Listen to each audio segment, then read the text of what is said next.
Hey everyone, welcome back to Mapdeck Cycle Works. My name's Paul and today we're upstairs in our teaching classroom and we've got an unboxing video for you today. So we've just taken delivery of some of the new Zipp 303S wheels, fresh here in their packaging. All I've done is undone the tape.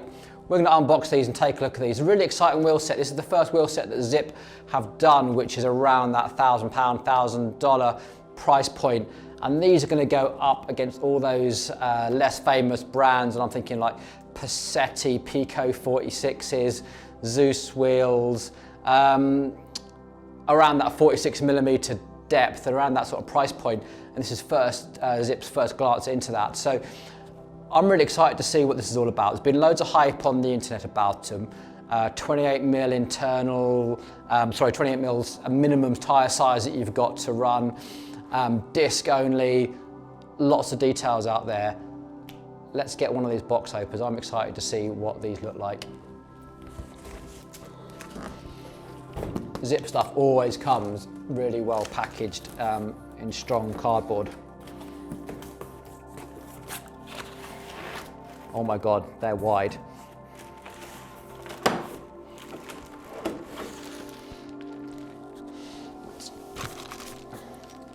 Nice little accessory pack. It's always nice to see.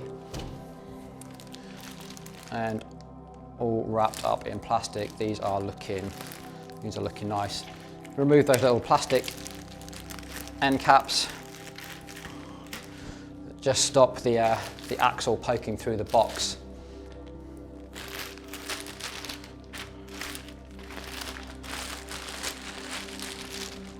Look at these. So slightly different graphics on these. I'm just unpacking these now. And already those graphics are standing out to me. Look at that. That is really, really nice. Normally Zipp wheels come with the like the vinyl graphics on, which after you've taken a tyre lever and used them to get tyres off a little bit, can start looking a little bit chipped and tired. But these are like printed on. And just look at that width. Yeah, so this still has the chain protector on it. That's going to come straight off, and we have the model with the Shimano Hyperglide adapter. Sounding nice. Spin test. Yeah, that classic Zipp sound. So these are using the same hubs as their usual, the Zipp 303 Firecrests on the S model here. Still using the Sapien CX-ray spokes, black nipples, looking really smart. Already come set up with tubeless tape. And if you can see, this is using the hookless technology. So there's no bead hook in there. This makes for a thicker sidewall, giving you more protection against impacts against that sidewall. So 46mm deep, very wide. Okay, let's get the front one opened up.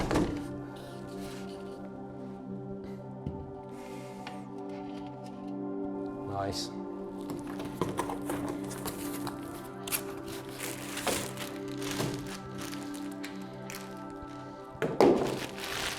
Again, good plastic covering. These are shipped in excellent condition. It doesn't take much, just keep your packaging simple and robust. Oh, let's just get in there.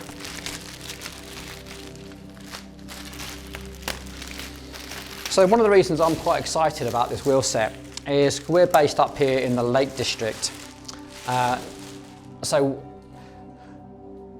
big, deep section aero tyres aren't normally our go-to wheels for around here. We like something that's quite wide, takes quite a wide tyre on it as well, to absorb all the impact of those sort of bumpy mountainous roads. But also when we're going downhill at some incredible speeds, we kind of want that extra grip. We don't really go around corners an awful lot where we live, but when we do, we're normally hitting them at quite fast speeds. So having extra grip is always nice. And also we have some quite high side winds, definitely over like Kirkstone and the Shap Road. So going too deep can cause problematic sometimes. So this 46mm deep is normally about perfect for where we live, and getting that extra width is really nice. Yeah, look at that. Those graphics look absolutely stunning. Done a really nice job of those. Those are going to be a lot more durable than they have been in the past. That Zipp sort of murdered out, sort of dark gunmetal grey on black, and the silver. Now, interesting, let's hope you guys can see that here. This is the controversial thing, just reading that stats off. Max pressure, 73 PSI, that's nothing for a road bar, and read the manual. So these are 23mm internal and 28mm external. Like, that's almost mountain bike sizes. All right, so I've just brought up the Zipp website here just to look through some of the key stats. 27mm wide and 23mm internal. And I just had to bring up the Mavic website and just compare that. And these are a similar size, actually wider than a mountain bike rim. This is here is the XC 1025 high performance fast and light rim for the mountain bike with only a 25mm profile on there. So these are wide by any sort of standards. Zipp are saying that you can run these up to 50mm wide tyres on this, so these can go into a gravel bike as much as any of your aero road bikes as well. And one of the wheels that I really compare this to is a lovely UK brand called Pacenti. They do this a wheel set called the Pico. Again, 46mm deep, that's about the same. And these guys have always been pushing the boundaries on their width. And these new Zipp 303S model, these are the S model, remember, not the Firecrest, are 27 external and 23 internal. So the Picos from Pacenti still come in that 1mm wider on both those dimensions, so 28mm external and 24mm internal.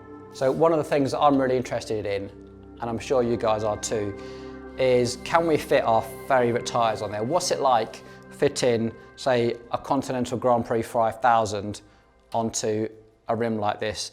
Does it go up easily? Does it inflate easily? What does it look like? How does it hold air? We'd all seen the pictures of Zipp with their own Zipp tyres on that, but you know, the Continental Grand Prix 5000 really is a benchmark wheel. It'd be great to see how that fits up on this. So before we get started with that, also in the box, you get this little accessory pack from Zipp. Let's just open this up and take a look. Nice to see a long tubeless valve in there as well. Again with the little O-ring, good quality, lightweight aluminium tubeless valve. It's great. Also comes with a little valve core remover. Actually looks pretty good quality. Actually, looks like a good solid Delrin plastic model, which would be great for removing the valve core, so we can inject sealant straight into the tyre. Still coming with the 10-speed adapter. Not sure why they're still including these. If anyone's running a wheel set like this, the thought of them still running 10-speed, but hey, there we go, 10-speed adapter. Also comes with the disc rotor. They often use a center lock, so we need this to hold the rotor on. Normally when you buy these actually come with the disc rotor, but I guess we can use this one, and it's got that nice Zipp branding on it. The fitting for this is just a standard bottom bracket mount tool to remove that, so most of you probably got at home already. Also in the box, a little warranty card, safety instructions. So this will be interesting. I wonder if they've updated this, and just my eyes immediately went to section 9 saying under any circumstances never exceed 125 PSI, having just read the side of the sidewall on the wheel itself, which said never exceed 73 maximum. I think Zipp, you might need to upgrade your safety instructions here. So we have Continental Grand Prix 5000 to fit onto this. Now, interestingly, something you might not know is the Continental Grand Prix 5000 actually says on it that you shouldn't use this with hookless rims, which of course these are. And it's normally written on the sidewall. So why are we doing this? Why are we breaking the rules? One, well, because I want to see. I want to see what the problem is. This is how we learn. This is how we discover things. We're definitely not going to fit these for a customer to ride away with. Here we go. So, don't know if you guys can see this on the camera there, but mount only on hooked rims. Rotation direction.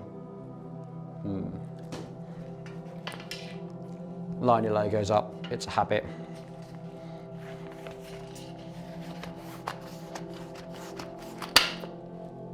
Well, that was easy.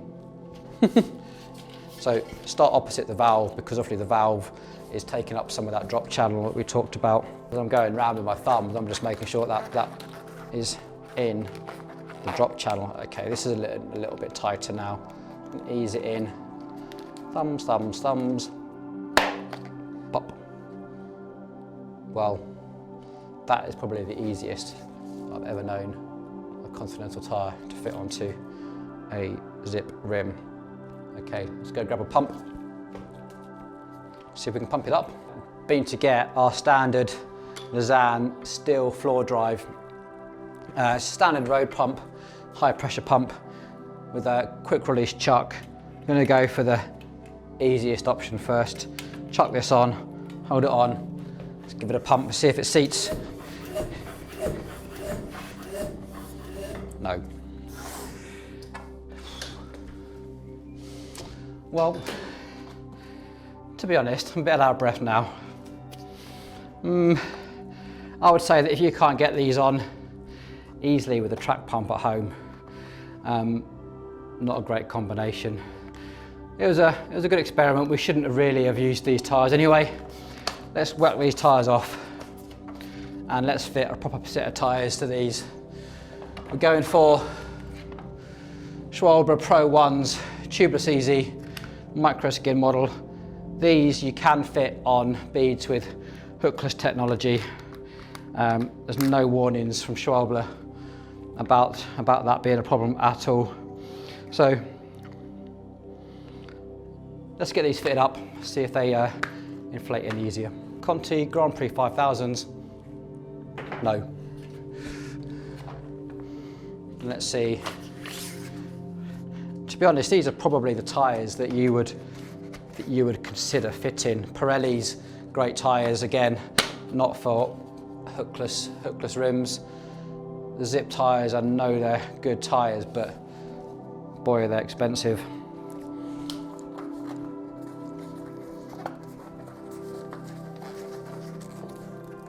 Well, these are all going on pretty easily, I have to say.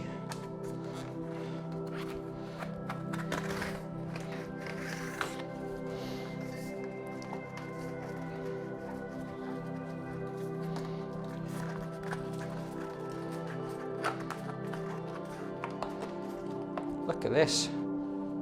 Easy, easy, easy.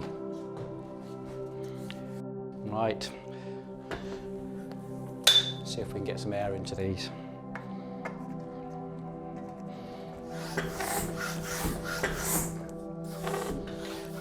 Here we go. Now they're coming up to pressure. Look at that. Just waiting for that bead to pop out, just coming up slowly. We're at 40 PSI at the moment. Remember, our 70 is our maximum.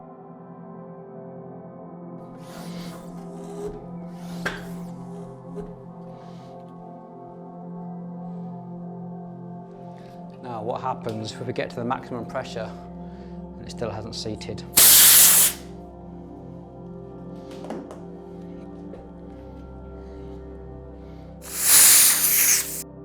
I'm just going to put the valve core back in, switch back over to the high pressure pump to get this finish off now that it's seated. will be absolutely fine. Let's just look at that tyre profile.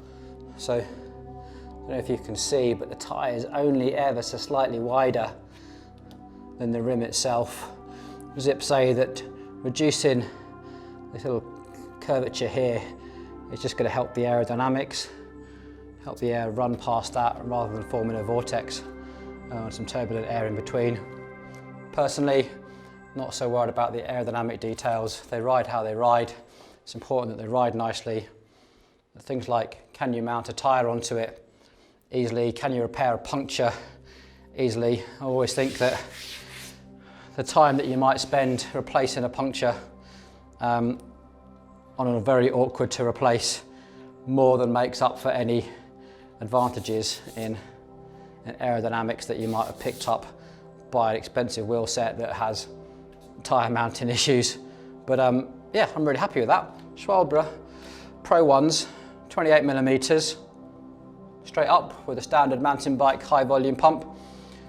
Around 65, 70 PSI it's seated, our maximum is 70. All right, let's just have a look at the Zipp website here. I just had to ask Siri what 82 kilograms was in pounds.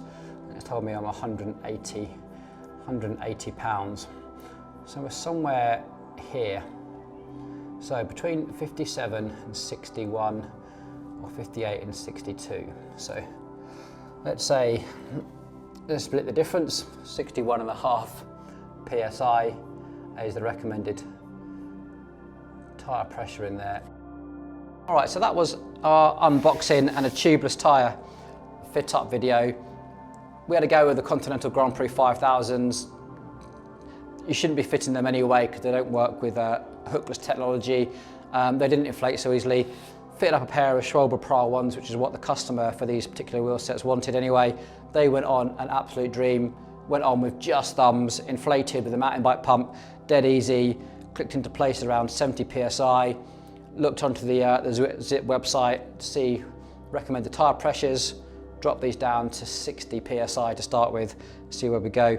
Overall, the build quality is exactly what we expect from Zipp. The rims don't feature that little golf balling effect that you have on the Zipp 303 Firecrests, but they still look really nice. Love the fact that the logos on these now are printed on rather than decals that you could sometimes tear. That's going to make these wheels look great for a long, long time to come yet. Hubs, those standard grey Zipp hubs with all the axle adapters for all your different connections. These are obviously the front for 12mm, centre lock, brake fitting, love all that. All in all, for the price that Zipp are asking for these, this is almost in the category of no-brainer. Big question for me, I'm a massive Pacenti Pico fan, been riding them for a while, really love them, love what those guys do. The wheel builds that they put out is fantastic, always the spokes under tension, always a good quality build. Would I choose these over a set of Pacenti Picos?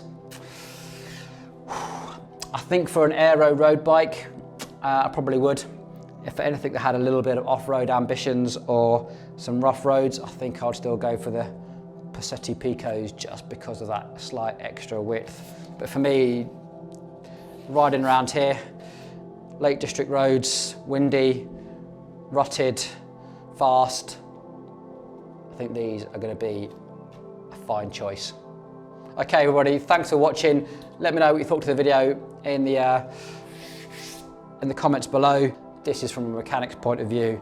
Could you live with these day to day? Inflating tyres, taking them off, changing them, servicing them? Yeah, absolutely. Zipp have done a cracking job with these. Well done, Zipp. Right, thanks guys, see you later, see you soon.